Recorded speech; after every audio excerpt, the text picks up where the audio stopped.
Welcome back to Kentucky Sports Television. We're happy now to be joined by Gary Parrish from CBSSports.com on our special Valentine's Day KSTV. Gary, thank you for joining us. Is this a big day in the Parrish household? Do you get into the whole Valentine's thing? I think you're forced to get into the whole Valentine's Day, even if you're not. It doesn't come naturally to you. So I ordered Valentine's Day presents a week ago. They came in plenty of time, so I will stay out of the doghouse for at least one day. That's good. I was up at 3 in the morning making a homemade card on the computer today, so you did better than me. I have to get pointers next year. I've been there. I understand what you went through. Last time we talked, you had said this a couple of weeks ago, said the UK was one of your Final Four picks. I guess assuming. Or based on the Nerlens Noel news, I'm assuming the UK is no longer one of your Final Four picks. Is that correct? Yeah, I'd had to move off of that anyway because in reality, even before Nerlens went down, they just weren't playing that well. And I know that they had won, I think, 5 straight games, but 4 of those, I think, were over teams outside of the top 90 at KenPom.com. So they were really just, beating bad teams. And that doesn't mean that they hadn't got better, but I don't know that they had reached the level where a Final Four made a lot of sense. I think, we'd seen them now for 23 games, and it just hasn't clicked for a variety of reasons the way that any of us anticipated it would. And then when you combine that with Nerlens' injury, out for the year, I just don't know how they, reach anything close to what a lot of people, including myself, thought was going to be possible for them in the preseason. Even before Nerlens went out, they were kind of getting run off the court at Florida, which suggests that, if you look at them now through, I guess it's 24 games, their best win's a win over an Ole Miss team that probably isn't very good. I mean, Ole Miss's best win's over a Missouri team that isn't very good and didn't even have Lawrence Bowers. And so it's starting to look more and more like this is going to be, one of those in-between years for Kentucky. And I know the fans don't enjoy those and don't really tolerate them, but it's going to be very difficult to be a high-level basketball team without, the one freshman who was competing consistently at a high level. How different is the team without Noel? I know you talked about their struggles even with him, but how different now do they become without him in the lineup? What do you expect to see from them? Well, I mean, Willie Cauley-Stein's a future pro as well. So you throw him out there and you hope for the best. But, I mean, he's a ways behind Nerlens in terms of being a basketball player right now. Maybe a year behind, maybe 2 years behind. Maybe he never reaches the level that Nerlens was already at. But, I talk about their best win being at Ole Miss. They don't win that game without Nerlens. And I'm not even talking about points and dunks and stuff like that. I'm talking about on the defensive end, with him not playing defense that night the way he did, they don't win that game. And so,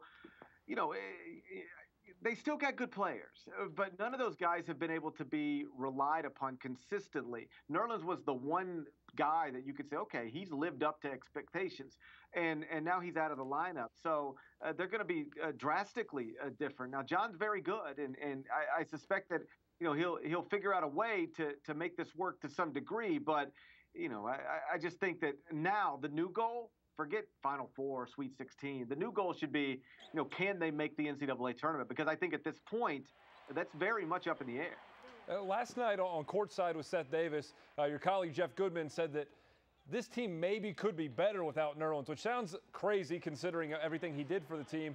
But, I watched it on DVR at 2 in the morning. I've somehow convinced myself that's at least a possibility between now. Is that crazy to think that UK could maybe become better with Nerlens out of the lineup in these last couple of games?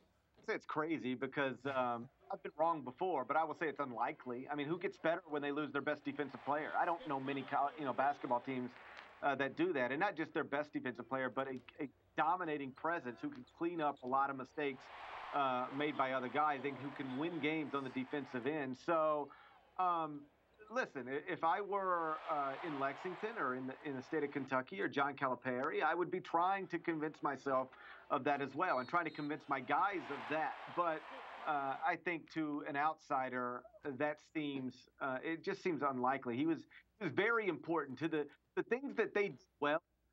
He was very important to those things. This is, of course, has sparked the age limit rule. The NBA age limit is always debated. Now with Nerlens' injury, a lot of people criticizing it again, saying he shouldn't even have been in college. Do you blame, obviously the injury has nothing to do with it, but this situation on this age limit, and is it something you'd like to see done away with for college basketball?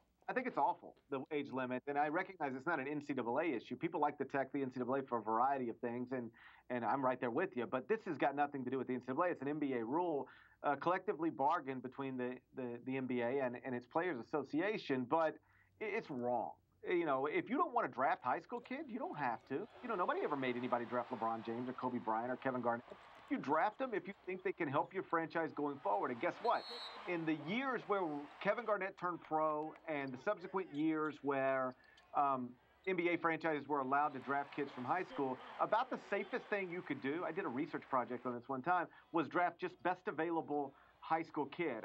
Because I live in Memphis, went through the Grizzlies draft picks from that year on and figured out one time that if they would have done nothing more then at the moment they picked, walked up to David Stern, handed him a card that said best high school prospect available, they would have had the best team, the best roster in the NBA by a wide margin. And so, I think it's wrong, but mostly because it's wrong for the player.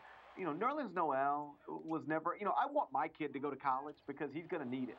But Nerlens doesn't need to be studying Shakespeare. He's going to make more money than both of us combined by playing basketball. And though this isn't going to prevent him from becoming a millionaire, because he's going to do that either way, the reality of the situation is that he cost himself money the other night. And that means that the NBA and this rule that I think is unfair and unjust, cost him money the other night. How much money, we don't know. But if he was going to be the first pick and now he's the fourth, that's a difference of about $4 million over 3 years. So, yeah, he might make $100 million in his career.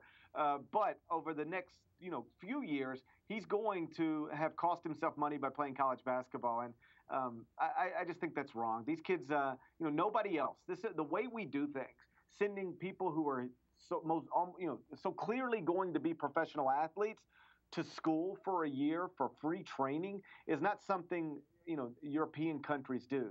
Our system doesn't make any sense to them, and the reason it doesn't make any sense to them is because it's mostly nonsensical.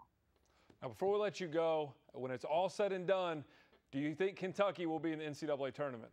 I'm going to say yes, just because you look around the country and we got to put 68 teams in that bracket. We're going to put some bad ones in there and some mediocre ones in there. And so if it clicks, then I still think they got a shot. But sitting here on Valentine's Day with your best win being at Ole Miss and recognizing that over the next few weeks the committee's going to judge you without Nerlens Noel and that you only have maybe a couple of opportunities to get quality wins, the pressure's on. I think a lot of times when we pose questions like this, there's a very clear right answer. On this one, there's not. I'll say yes just because I still believe in talent, and they got talent good enough to get to the NCAA tournament. But if on Selection Sunday we're talking about them being on the wrong side of the bubble, that won't surprise me at all either. All right, Gary Parrish from CBSSports.com. Thank you very much for joining us. We always enjoy talking with you.